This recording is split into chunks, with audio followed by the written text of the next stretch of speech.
Ladies and gentlemen, Rosé gummy bears. This gummy bears made from rosé. It's the coolest thing ever. So we get some rosé in our measuring cup. Okay?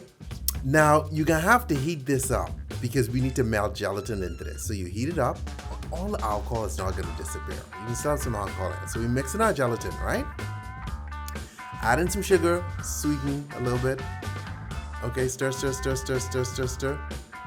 Add in some strawberry vodka. Okay.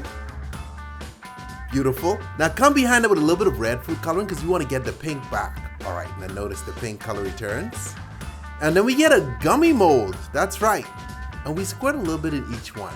All right, we're using a dripper because these are small. Let them harden and you break them out and you got rosé gummy bears.